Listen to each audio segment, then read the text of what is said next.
You're tuned in to the Vintage House Show, home to the original stories of the history of house music as told by the legends, pioneers, and icons. Hosted by Kevin Mega McFall, Lori Branch, and Lauren Lowry.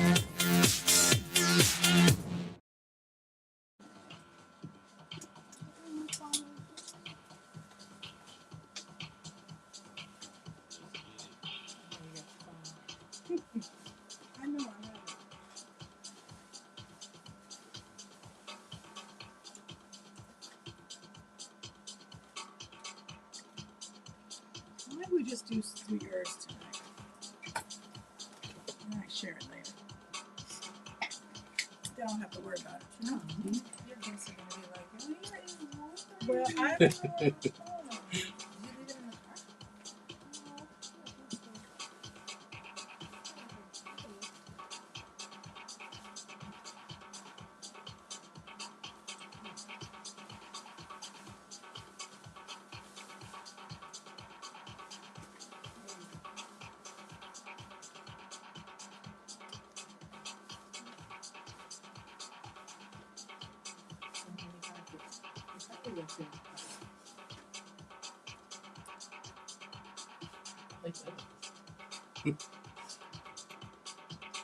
I don't usually do that though. I know, it's like but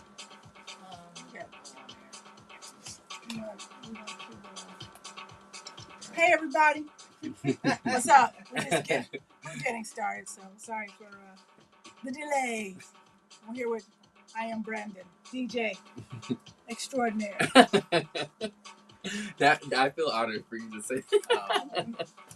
You're all good. You're all good. You know what, Lauren? I'll jump on. I would like to put on Brandon's mix. Oh, Get us yes. started. Where is he at? Where can you I have some. Can you find us here? Yeah. Yep. I can do it on. Let's see. This is the key. Okay, I'll go on. You're already in the stream, but you're not on air. I know. Okay. Asking a question. I don't want to. Turn. Here, just Okay. go out of that. Just like that. Okay. There you go. all right. All right. You're about to hear from DJ. IAMBRANDON. I know I just messed that up, but it's you got to tell us how you prefer to be. What do you prefer? How do you prefer people refer to you? You can call me Brandon. It's kind of a funny story of like how I started with my whole name. I had a weird username back in the day, and I decided to change my name, and so my name is Brandon. So I was just like, oh yeah, I am Brandon. I'm the Brandon. I am Brandon. Okay, I got you. Hang on 1 second. Here we go. Well, I'm not getting good signal for some reason here. Radio. M1 is always a little weird to me. Like, I feel like can you hear him good? Yeah, I can hear Brandon good. I think M1 is not good. M2 is good. All so right. you might have to just speak closer I'm to trying. bring that on over. Okay. Hello. That's okay. We'll get it together. Because it doesn't register on the thing. But if you're on M2, Yeah. you can hear it more on M2. So I would just like bring that closer to the middle. Okay. And then you all can both probably be able to hear you. Okay. Well, I think that is better. Okay. And then for this, I already started, but I don't hear any. You're all good. Okay, cool. Now we can get close. I'll hear for it. All right, so I'm here with Brandon. And Brandon you're a relatively new DJ. Yeah. I've been, it feels like forever, but I started in 2020, and then I just started actually like DJing like out in places. I believe 2022. Yeah, 2022. Okay. Yeah. I want to get into all of that, but first, before we get into all that, I want to ask you some stuff about the Vintage House Show. So you're listening to the Vintage House Show. This is the place where we celebrate the icons and upcoming and everybody else in between who's into house music, Chicago house music, worldwide house music. But we're really happy that you're listening to us. We're here every Wednesday from 10 to 11. And I'm Lori Branch, and I'm here with Brandon today. Hi. I am Brandon. Yeah.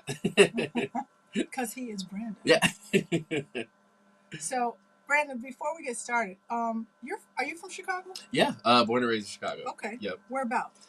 So I lived in the city when I was growing up, and then Where in the city? On Fullerton. I went to Dirksen Elementary School. North Sider. Yes. So Okay. around third grade, my mom took me and my brothers, and we moved out to the suburbs into Hillside. So Okay. I was a suburb kid for a bit, and then after I got out of high school, I went to Northern, so I was out there in the country. So Yeah. I do say that I'm grateful to have gotten out of Chicago during my college years, because I was already going out to clubs very early on. So I was happy to get a bit of a reprieve so Yeah. that you could grow up a little bit. Mm-hmm.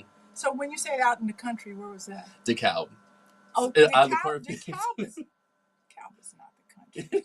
Well, you know what? It's funny to me. It felt like it, mainly because I grew up in the city, and then going so far away from everything. Yeah. And actually seeing cows for the first time, my out and goodness. just walking around, I was like, Okay. oh, this is new and different. Yeah. They have cows in DeKalb. Yep. And then they got cornfields out there. Which honestly, for me, it was nice to have kind of a small town feeling, because I was used to being in the city for so much. Yeah. But it helped me to kind of just be able to make friends, and just for the first time being on my own without living with my family. So yeah. Well, I get that. I think I have a brother who is about to move. Well, I shouldn't be saying that because he isn't made it public, but I have a family member who's considering moving out of state, and they've never lived outside of sort of the Chicago area. And I'm just I think everybody should leave their hometown for some period of their life. I think that's just part of the rites of passage. Yeah, I agree.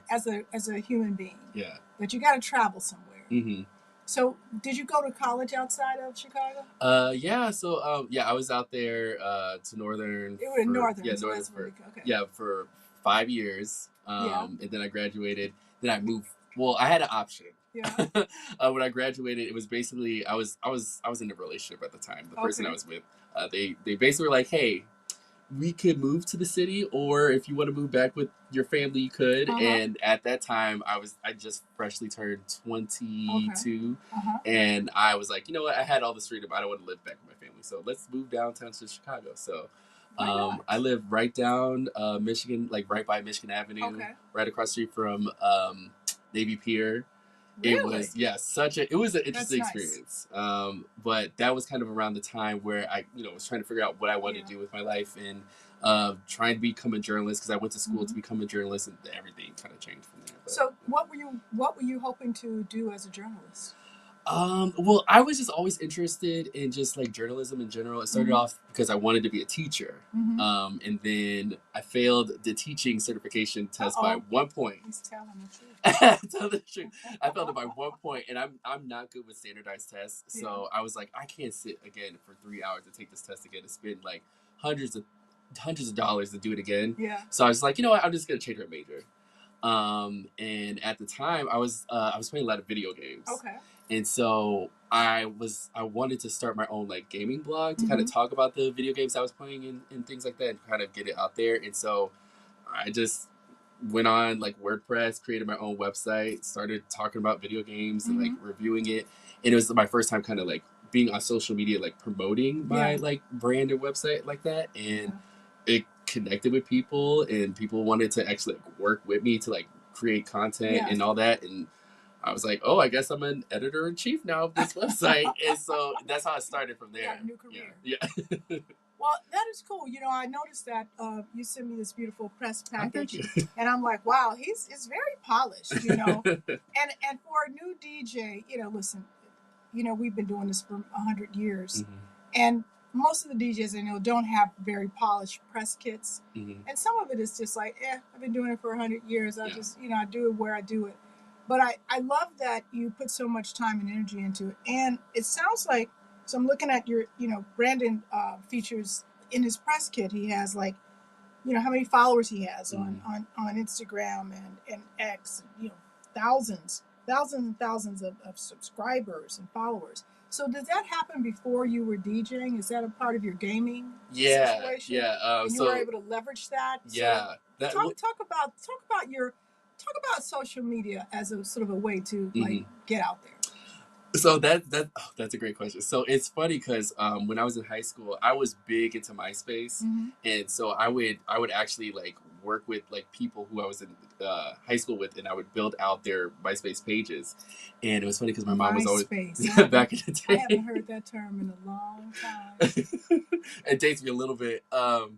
And my mom, she was always saying to me like, "Oh, you shouldn't be on social media. That's not going to take you anywhere." And I was just like, "No, I still like it. It's fun." Like, because I love the coding of like websites and things like that. So it kind of helped me kind of just like get into that very much. And then I eventually just started to branch out into like when I started doing my website, I was on Twitter at the time and just like posting my articles and stuff like that. Yeah. And then I started streaming on Twitch. And just in case if you don't know what Twitch is, it's basically a platform that, you know, people can watch other people like play video games or like talk on there, kind of like how we're doing right now. Yeah. But I got into it very early on before it's like got to mainstream. Right. And I got into it because I was trying to promote my website, and then I shortly learned that you can't do like a live stream and promote a website. It's more about personality. Yeah. And so I took a lot of myself that I was like kind of always like the nerdy kid, but people didn't really understand my humor.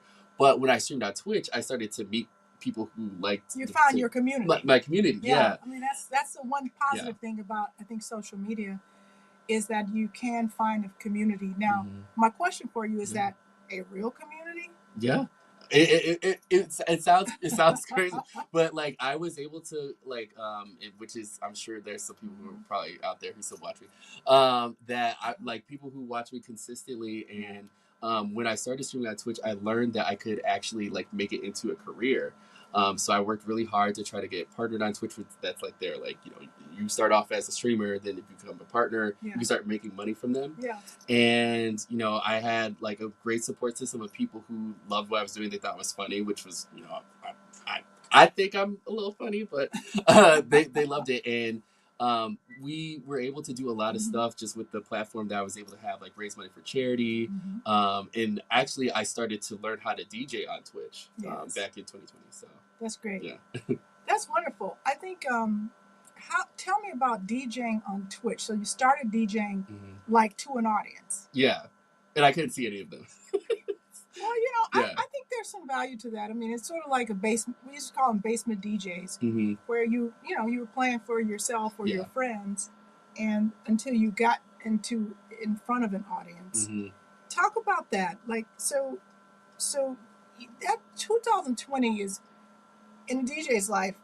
You know, it's kind of late to start. Yeah, very late. So, what made you want to get into it as a craft, or did you see it as like a way to make money, or was it sort of some like artistic passion calling? Like, sort of what was the decision tree there? Yeah, so it's funny because like ever since I was a kid, I've always had a love for electronic music. There was a video game that I played like when I was probably like maybe 10 or 12, and it had electronic music in it. So I always loved like how it made me feel. And so during 2020, obviously like when everybody was inside, I, you know, had been to clubs and, you know, loved like seeing different DJs out and about.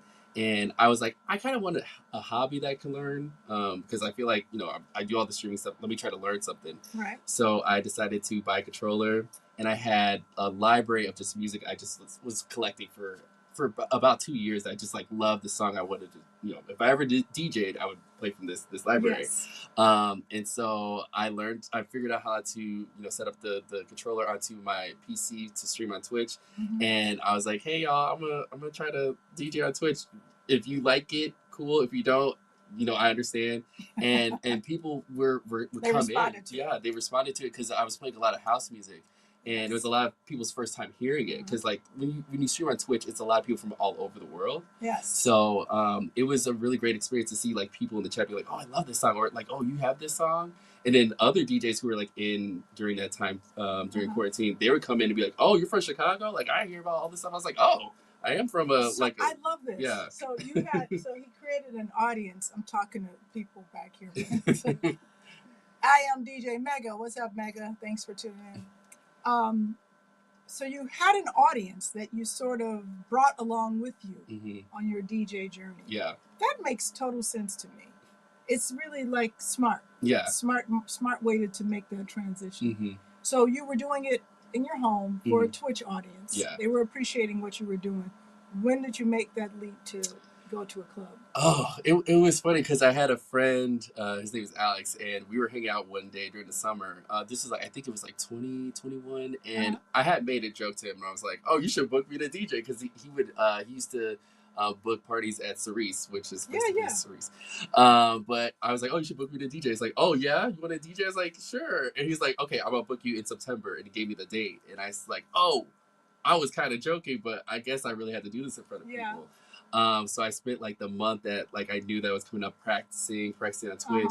And I remember the first time I played it was like at Cerise and like seeing all my friends around me, like just like really happy. And then like when I got off of like the tables at the first time, I had people who like did not know who I was and coming up to me like, "Oh, you're really, really good." And it was like, it was the first time I had witnessed someone who did not know me appreciate what I was playing. And I was like, "Oh, I should take this more serious and like want to do more of this."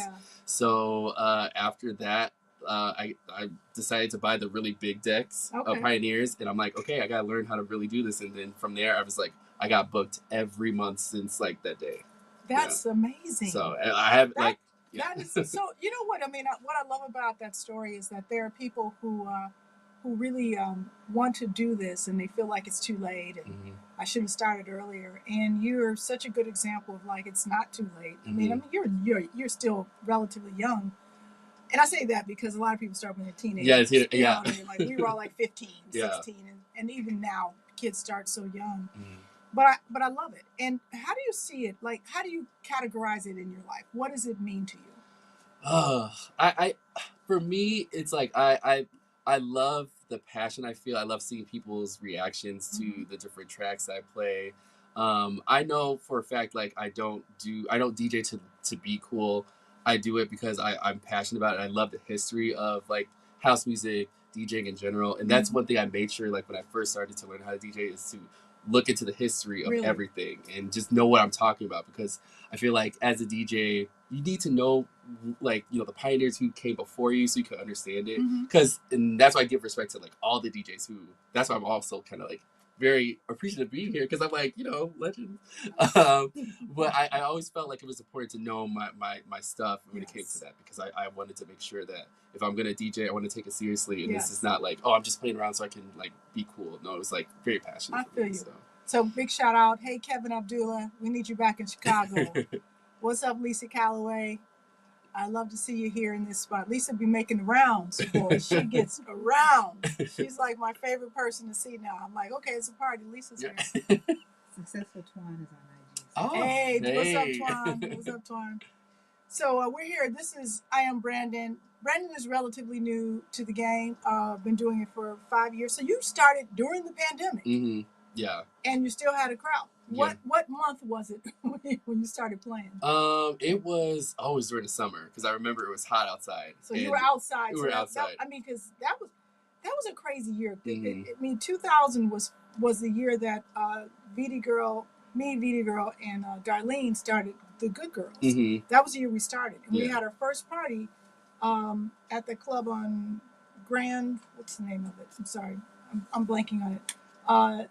But it was like such a nice party. We were all so happy. Everyone's hugging and kissing and loving each other. And like literally the next week, people were like, COVID's killing everybody. Yeah. And so they shut it down. And we were like, geez, we were just getting started. So that you would start in the middle of the pandemic is interesting. Were you also streaming at the same time? Yeah. Honestly, during all that, that was the most like, I guess, popular I was during that time period.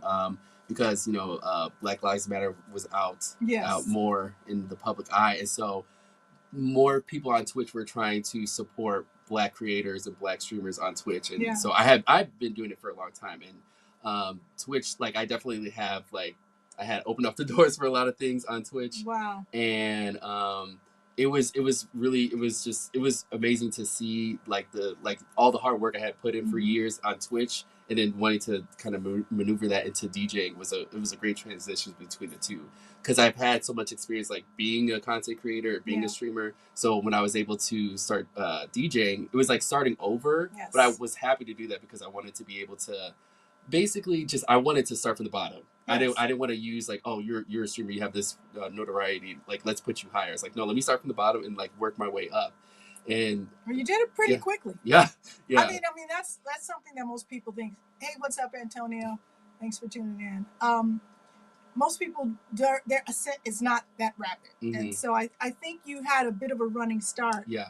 Because you had sort of this baked in audience. Did that give you confidence to be in front of live people?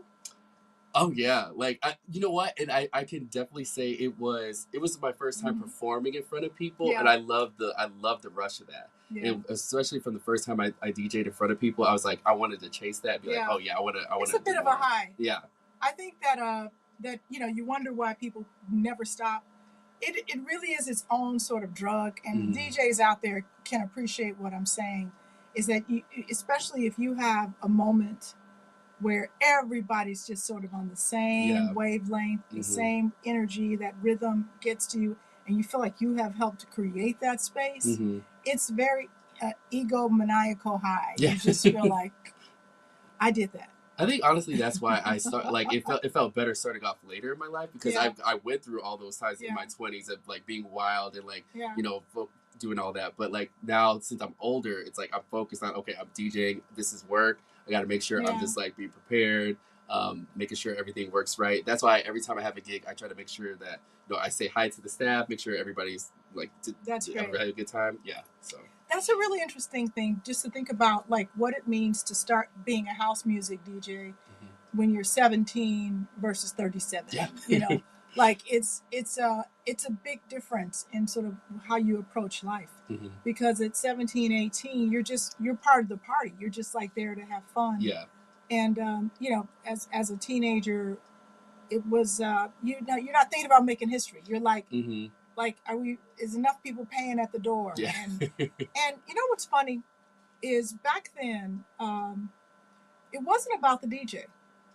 Oh yeah, it was about the experience. I was so Windy City Times recently. Windy City Times is a gay newspaper in Chicago, and Tracy Bain was the editor.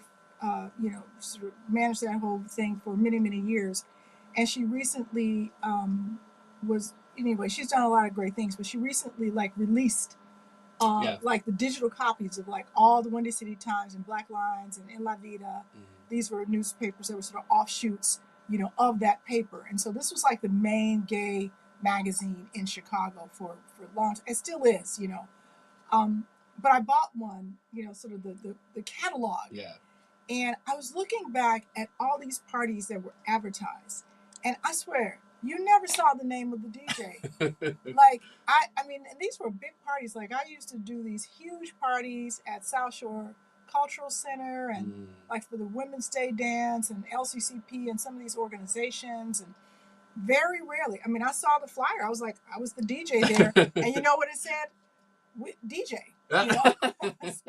It said, music, entertainment, DJ, because the DJ wasn't the thing. Yeah. I mean, I think that even for underground clubs, you kind of knew it was going to be Frankie Knuckles or whoever it was, playing there. And then some of the posters, they would advertise that. But for a lot of the parties, that wasn't the attraction. It was either the social club or the actual venue, or the theme of the party.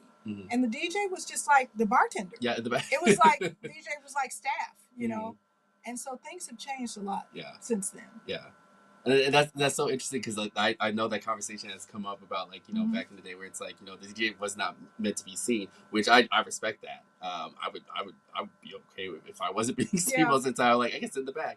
It wasn't. You know what? I think it wasn't like it wasn't. Well, in my experience, it wasn't that. It wasn't intentionally like don't show the DJ.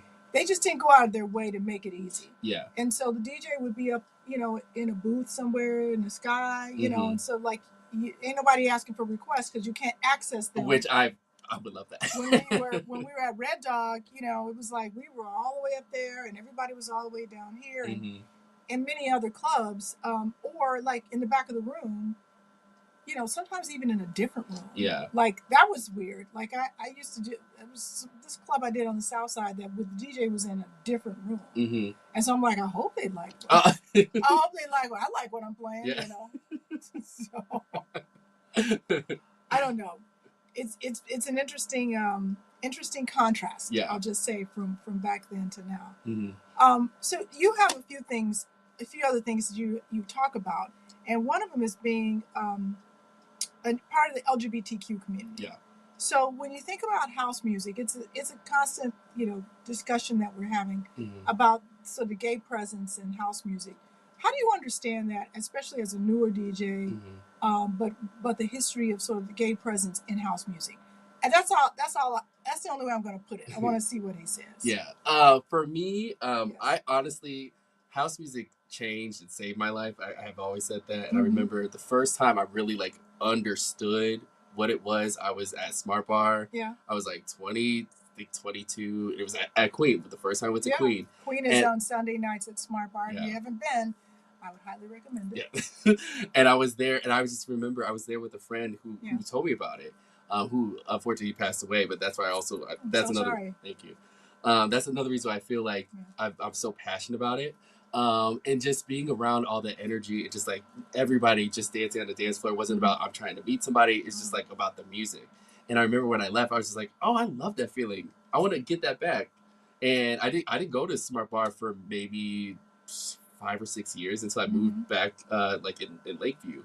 And then I started going again. I was just like, oh, I feel like there's history here. So I started to like look up, and I was just like, how did I not know this stuff? How did I not know this? Yeah. But that's why like I feel I try to put, for me, I want to like show my love for house music and the history of it. And that's why I started like my show at Replay that's called like When House Music Was Black and Gay. And it comes from a playlist on Spotify, that I listened to a while ago. And I wanted to name the party that because I wanted it, like, even if someone has never been to the party or would never go, I wanted it to be a statement where it's just like, oh, okay, like giving back to that. And so, I got a lot of flack about that. Yeah. I'm not a lot of flack. I got a little, okay, so Brandon is the DJ. He's my guest today, y'all. And he does this great party at Replay, which is a bar on North Halsted Street. And he did a party where he invited me to play along with him. It's a series, right? Yeah. And then what's the name of it? When House Music Was Black and Gay. When House Music Was Black and Gay. I need to pull that up. I'm gonna pull up those comments where people are like, "What?" I've always talking about. I've always been a person that I like to be. Well, one, I like to be vocal, but I want to be kind of aggressive about, especially things that I do, because it is a statement. Because a lot of people forget about that, or maybe don't even know like the history behind it. So I always wanted, if someone were to see it, especially if you're like, you don't like know like queer people at all, where it's like, no, you're gonna, when you see this, I'm trying to remind you of this is where it came from. Right. And I think that is the rub that often happens. And I like to say that when we think of house music, you guys have heard me talk about this, but house music culture versus house music canon, which I did not coin that phrase, that was East Move, that the culture really was something that was birthed in the underground gay community, right? And that canon, meaning like songs that we called house music, was a little bit later. The songs that we started to call house music happened a little bit later, when you had producers, many of whom were young people my age, and even younger, well, not that much. We were all like, 18, 19, 17 years old, who started producing tracks, and including Ronnie and Frankie and all those. So if you look at, the years 83 to late 80s, a lot of energy happened in that period. And we started naming those songs house music to sort of fit in the genre. And then we started grandfathering a lot of other songs in there, like the disco songs that we liked, and remixes of things, and that became house music. So the reason that it's controversial and why I was getting flack is that, wait a minute, you know, I'm not gay, and I was a house music producer or Yeah. a DJ. So what does that say about Yeah. me? So it tends to like touch a nerve Mm-hmm. for some people in our community. So I appreciated I appreciated the flyer, and I actually have it in my living room. So when people come by, they go, "What?" Well, I was like, "That was a cool party," but I kind of like the controversy.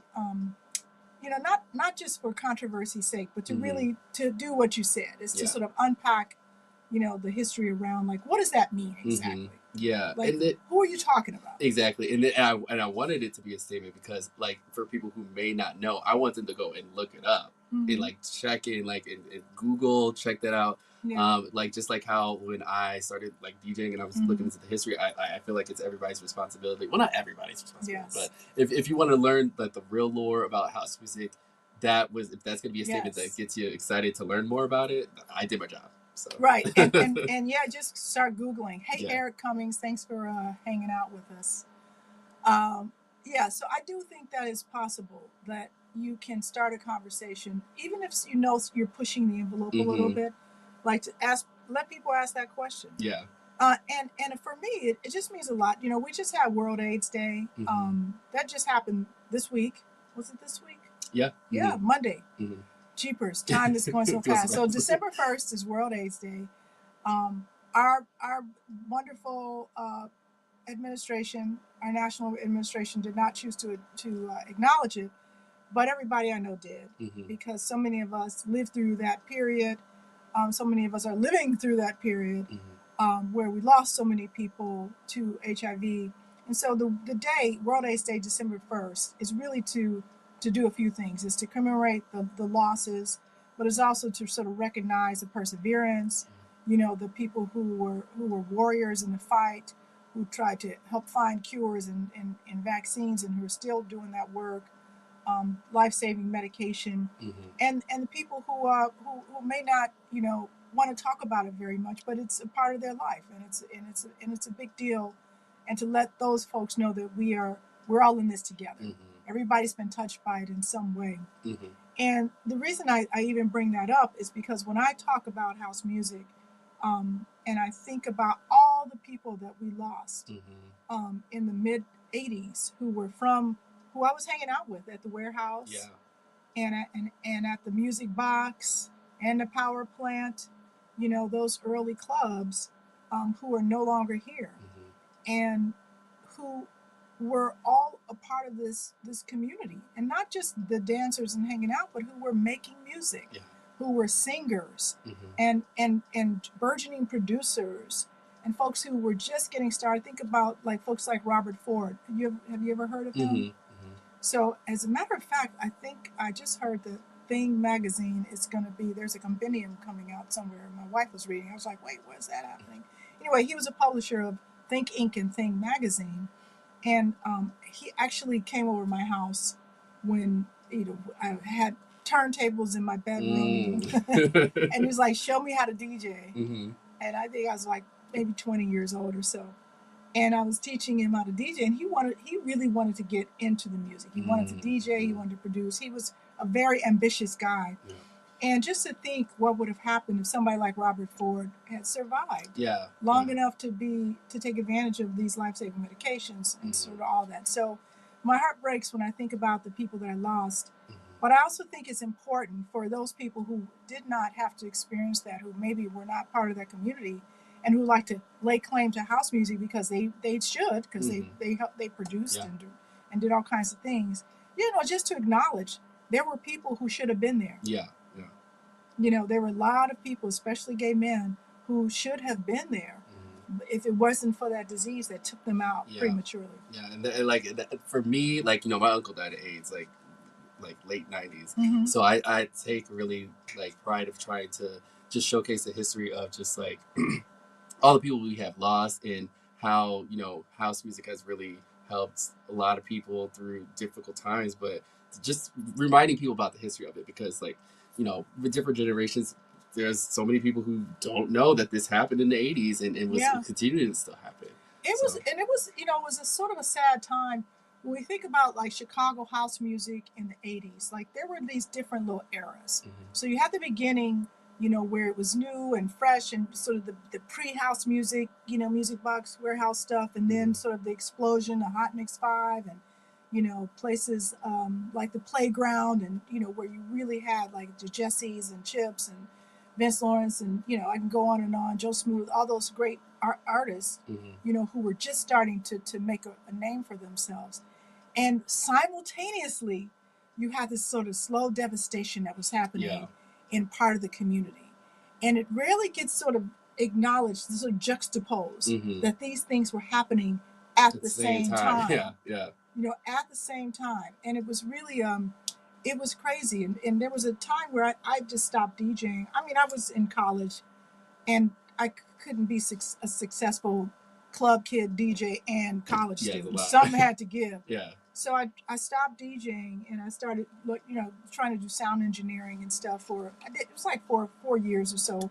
And basically, while I was in college, I wanted to finish, and I went to Columbia. And and so somebody asked me recently, well, why did you stop DJing? Because after a while, I was like, don't call me a DJ, because it was getting depressing. Oh yeah. It was the scene in the late 80s mid to late 80s was getting very depressing, because so many people were getting sick that I knew. And I felt like this connection was just like somehow not the same. It was not fun. I mean, I was growing up, you know, you grow up and you want to do other things. But I was also like kind of distancing myself. And so I think by going into the studio, it gave me this kind of distance, you know, that I could still work on this stuff, but I don't have to sort of be confronted with like, oh, that person has the package, or this person died, or you see someone and they looked like a skeleton. Yeah, it's a lot. And it was really, really painful, period, you know? Yeah, I could only imagine. And that's why it's like, I'm lucky and blessed that I am able to live openly as a gay man. But just like, even with my uncle, knowing about all the stuff that happened, he went through, I want to do my best of always like showcasing the Black queer history of like house music and just in general, because it is sad to like realize that there are people who are not here, who were like pioneers, who began a lot of this, and they're not here to see how it blossomed. They're not here to see. Hey, Louis Green, thanks for tuning in. Hope you're doing okay. But it is a rainbow community, and that rainbow includes everybody. Yeah. It includes everybody. When you think about the rainbow, folks, don't think about it just as part of the queer community. It's everybody. Exactly. Yep. You know, it's my straight brothers and sisters, you know, and my cousins and my parents and my friends and the queer people that I know. And so that's what makes, I think, our community so beautiful and peaceful, is that it is all inclusive. So we just got to keep that going. Yeah. All right, so you are doing many more things, but before we get into all of the wonderful things you're doing, again, if you're just tuning in, I'm here with IAMBRANDON. Brandon is a content creator. He's a Twitch game coder who was able to sort of use his talent and his audience, which he has 42,000 viewers. How many people are in your Twitch account? Thousands and thousands of people. And was able to leverage that, you know, to sort of springboard into house music, and started doing this in 2020. Yeah. And has already established several residencies, including at Replay, Berlin. Yeah. I love Berlin. Yeah, I miss Berlin.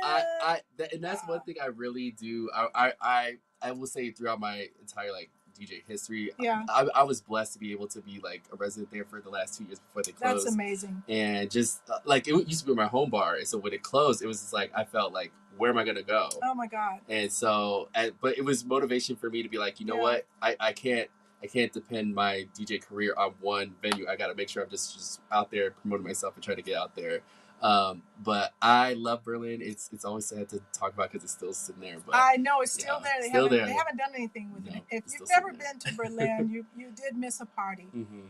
And that was there for a long time. I mean, I was going there when I was in college. This was in the 80s. That's how long Berlin has been there. Yeah, it was around for a long time. Yeah. So anyway, really great club. And we did, I DJ'd there a fair amount. I did a few parties. I wasn't a resident, but we did a few parties there. So listen, I want to ask a few sort of rapid fire type questions. Maybe not too rapid fire. You can take your time with it. I hope everybody else is doing okay out there. If you have any questions for me or for I Am Brandon, feel free to just pop them in to the chat. Just to let us know you're here. Louis, it's good to see you as always. Oh, by the way, let me just plug a couple things real quick. We have the partial exhibit that is out at O'Hare Airport. So if you happen to be traveling, you do have to be checked in to see it. But it's really cool. It's in a corridor between the second and third, 2 and 3 terminals when you're sort of going, by American. Anyway, it's pretty cool. And what we did is we just talked about the exhibit. There's like 6 or 7 panels, and that talk about the exhibit and give you a QR code so you can see more about it. And then we featured the panel on DJ Lady D, and on the song "You Can't Stop the House" by Rick Lenore. And we featured that song. We had to choose a song that sort of epitomized that. There's so many that we could choose from, but we picked that because it was one of the earlier songs that talks about house, and it was remade so many different times. So we could acknowledge like Terry Hunter's remake and so many people who took a stab at it because it was really important track at the time. And then we talk about the people who we've lost, in the house music community. And unfortunately, that list continues to grow. So, continue to send blessings to the family of the people that we've lost most recently. Keith Nunnally. We had Ron Carroll.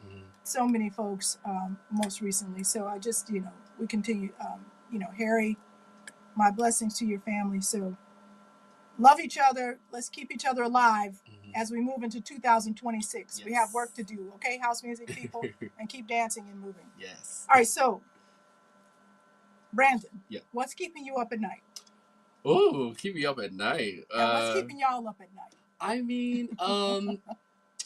I'm always like I'm a person who I don't like being bored, so I'm always thinking about the next project. And honestly, creativity helps like fuel my soul a lot, so I'm always doing something. So I'm like always thinking about what can I do next? What can I do here? But do you finish your projects?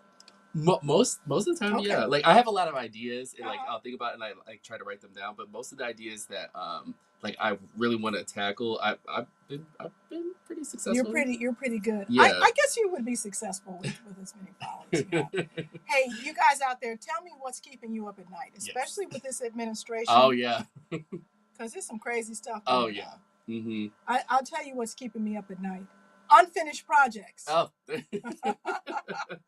That's why I asked. I have like all these balls in the air because I'm like that, where like I love to be creative and I have a million things going on. I've got another podcast series that I'm working on and a film that I haven't completed, a whole bunch of family stuff.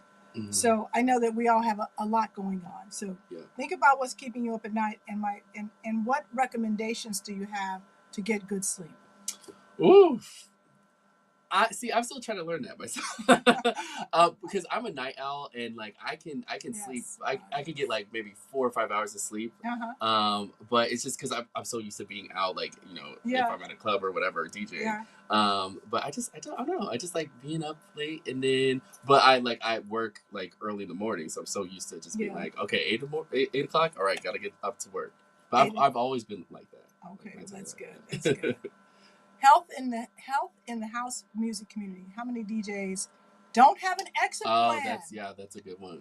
You know what, Louis? I appreciate you bringing that up because we've had that discussion on this show. I don't know that you can support yourself. First of all, let's talk about employment in the house music community. Yeah. I had this beautiful conversation with Vic Lavender, who co-owns Bridgeport Records in Bridgeport on Hosted. If you haven't been to Bridgeport Records, you should go and support those brothers because they had it going on.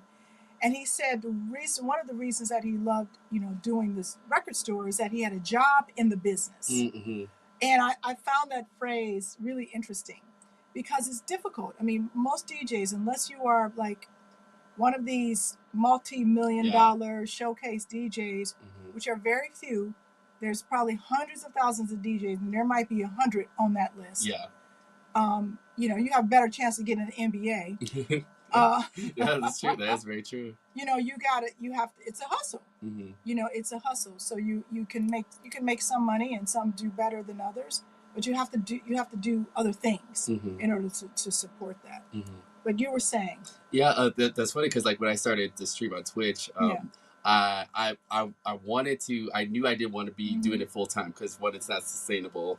Because you basically have to hope for people to support you and like financially support you. Right. So as soon as I found a way or just like a job that I could work in the gaming industry, I took it. So right now, I'm like I work in PR in video games, which is really cool. Yeah. And I still like I don't stream anymore, but I still have that connection with Twitch and all that because I still work with Twitch streamers. And then DJing on the side, that's like extra money, which is great because I love doing it just in general. So. Yeah, that's nice. Yeah. That's nice. It is good. Hey, Melody Diggs.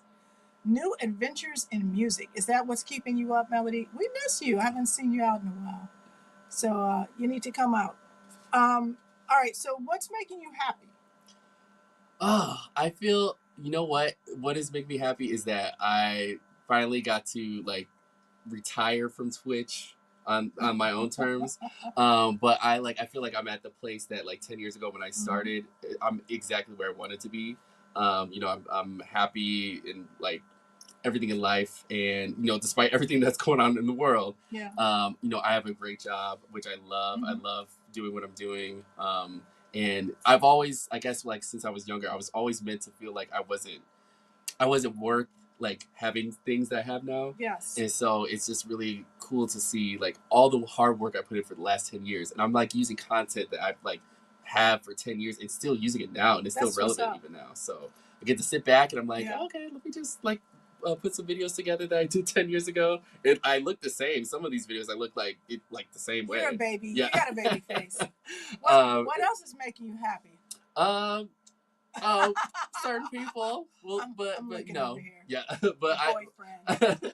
I definitely will say I'm in a really good place where I feel like I have surrounded myself with people who I really care about and people who care about me. When it comes to friends, partner, and then just family as well. Like I'm getting closer with my brothers, and we are now trying to become closer. So listen, I appreciate that you said that because Eric Cummings, hey, what's up? Thanks for tuning in. DJ Gene Hunt, legend. Oh, call on my I just played with Gene. All right. Amazing. I think that being out, and this is important for this conversation, I do hope that people can get out of their homes. And I don't know if you heard Oprah's latest podcast. I don't know if you listen to Oprah. She's got, I really like this podcast. But anyway, she had this guy on who was talking about men being sort of the crisis among men right now.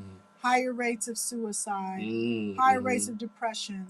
And so much of that is being driven by people's reliance on social media and sort of having these relationships that are virtual, that are really not relationships. And honestly, this is, I don't want to put on my conspiratorial hat because this is not a conspiracy, it's business, is that there is a very intentional goal of advertisers to keep you on your phone. And the way they do that, and this is a really great podcast, it's her latest one, this guest talks about it, is not through like making you happy, it's making you angry. So all this clickbait stuff is designed to piss you off because they know that when people are pissed off, they stay on their phones. It's the craziest thing. And so it creates this cycle where people are like on their phones, being pissed off, constantly cycling through these doom scrolling, making terrible comments, and then developing these artificial relationships with like stuff that's just designed to pull them in. It's just advertisers. And that was one reason, like when I was decided I needed to take a break from streaming because I would constantly deal with just like random trolls on the internet, just like sending me hate comments. Like I've dealt with like death threats, stalkers. I was going to ask you that. Oh yeah, it was really bad. So what were they talking about? Well, the being a openly gay person in the gaming world, it's very intense because it's very like people do not want to see me saying things, but I was always very vocal about LGBT rights and how like representation in video games, and people don't like that. And they took the time to send you messages. Oh yeah. Like the worst I ever got it was actually last year. Like towards the beginning of November, I was a part of this like gaming this gaming advertising that was happening, and the game had a trans characters in it. So my face is out there, and so I was just getting tons of hate for a long time, and I was like, you know what, this is not normal. I had to back away, and that's one thing I'm very proud of myself, because like I now have a healthy like personal relationship just with life. And it's nice to like go on social media and not see someone calling me like just slurs up the wazoo, and I don't even know who this person is. Yeah. That always freaks me out. Yeah. People are crazy, Louis. Yeah. Like that you would, but see, this is the point: is that people are online and they're angry. So, and they're looking for things to feed their anger, and they're looking for an outlet. Yep. So, if you make yourself like easy, by being something like other than whatever they are, then you become a target for their rage. And those are the people who are most oppressed. Yeah, yeah. And so this guy was like, he was saying the most sobering things. He's like, if you go into a morgue, 5 out of 6 people are men, and and most of those are dying because of suicide is one of those reasons. But but homeless people are men. Substance users are men. Yeah. Like the vast majority of these are men, and so many of them are being groomed, to be rageful and mean-spirited, and to be disconnected from human beings. Yeah. To have these sort of relationships with the internet. It is, we're living in a very tripped out time where that's real now. Yeah. And so it's hard, because if you're addicted, it's hard to get out of it, and that's why like that's why I'm glad I had the experience I did, like streaming on Twitch as long as I did, because I even looking the outside looking in, there are people who are, that is their whole life. It's a whole nother like world just being online, and I'm like, oh no, I need to step outside. I'm good with that. Yeah. It's important, and I think it's important to push yourself to be outside. Like I work from home, and it's very easy for me to like be very comfortable and not go anywhere for days. Yeah. Like I can totally do that. I'll be with my music. I'll be with just my computer and the people I talk to on Zoom, and I'm okay with that. And somebody will invite me to something, I'm like, I know. Does that mean I have to get dressed? I had on something today. This girl was like, "Is that your house coat?" I was like, "No, it's just a ratty skirt." But I was like, "Oh." But no, I'm like, let me accept an invitation so that I can get my hair done, get my nails done, like, be a human being and go out into the world. And obviously DJing is a source for that. So that helps keep me social. No, not the house coat. It wasn't a house coat. It was a house coat. All right, so we're coming up at the end of the year. And when we look back over the year, and this is for anybody who's watching too, kind of what stood out for you as like top things, like things that you can think about that will really like set this year apart in a good way for you. Okay. Well, like it was funny, after the election last year, I like in December, I was like, you know what, I want to start my own party. Like I want to just throw a party, put it together. And so my friend Paul, Paul, we decided to come together and with our friend Alex, let's do a party in Boys Town. Like we wanted to do that because I could say, Boys Town is not really known for playing house music like that. And so I've had like my issues with that for a long time. So I was like, let me. Weird. It's very weird. And so I decided, I'm just gonna do it myself. Playing? Woo, top 40. Top 40, like hip hop and like whatever. Lots of the divas, But I decided, okay, let's throw a party here, and just to see like the diversity of the crowd that we had there was amazing. And I think that was one of the things that I was super proud of, because it was like, if we put our effort into it, we were bringing in great DJs. The venues that we were working with were great. That's nice. And I was just so happy, just like see like, oh, there are people who are willing to come out for this. You just have to like put the effort into doing it. You absolutely do. And I noticed like a lot of places around like the Boys Town area were starting to change their tune a little bit, which is I you know, I was happy to see it. If I could do something that inspires something to make some change, I'm here for it. Yeah, that's great. That's great. Well, I think it's been a good year. It's gone by very quickly. I can't believe so. You know, I was just sort of scrolling through my own pictures, and I'm just like, gee, was that this year already? Yeah. Lots of travel, lots of really fun things. You know, celebrating a lot of the documentaries. You know, I got to give out a shout out to Barbara Allen and the crew who actually won a Emmy. Oh. Yes, we won an Emmy for. Nice, great. You see, I said we won. For House Music: A Cultural Revolution, which is still showing on PBS. And so if you haven't seen it, you know, it's free. It's on Channel 11, PBS. You can just talk into your smart speaker or smart television and say Chicago Stories, and it'll bring up the series, and you can see Barbara Allen's documentary on house music in Chicago. She did an amazing job. She, Keisha Shavers, David Chavez, Lauren Lowry, our executive produceress in the other room, and Kevin McFall, Freddie, so many folks who were behind that.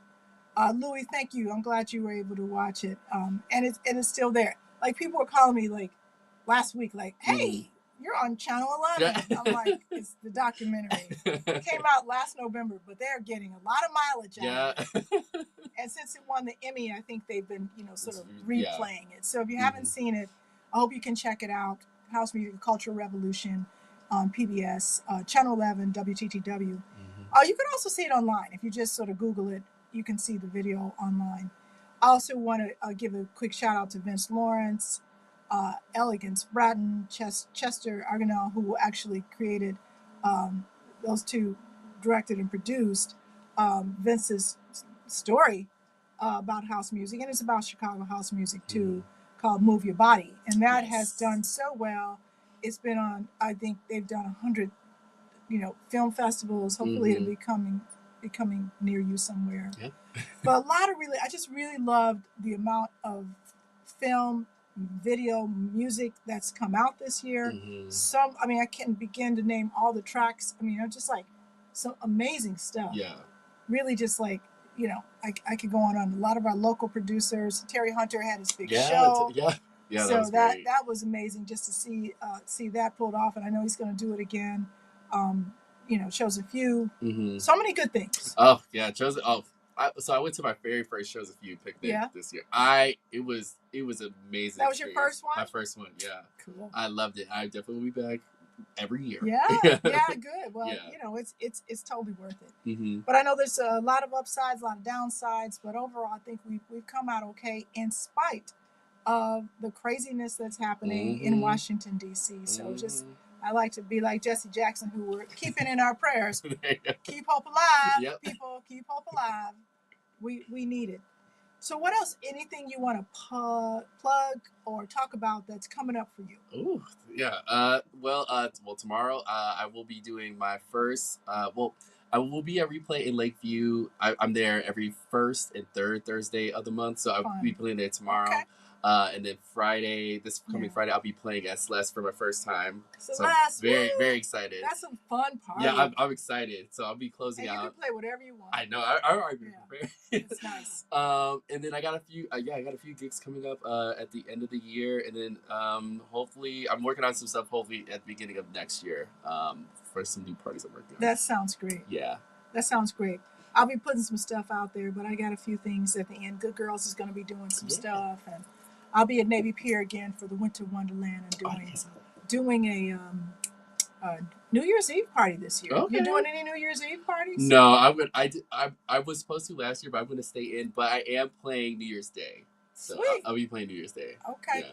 Well, I hope to see all y'all out in the community.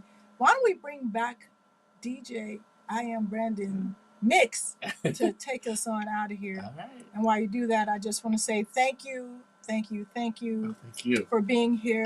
Give me love. I appreciate it. Thank you. We'll do it again. And we'll see you guys next time. This is the Vintage House Show on WNUR 89.3 Evanston, Chicago, FM and HD1. Hey.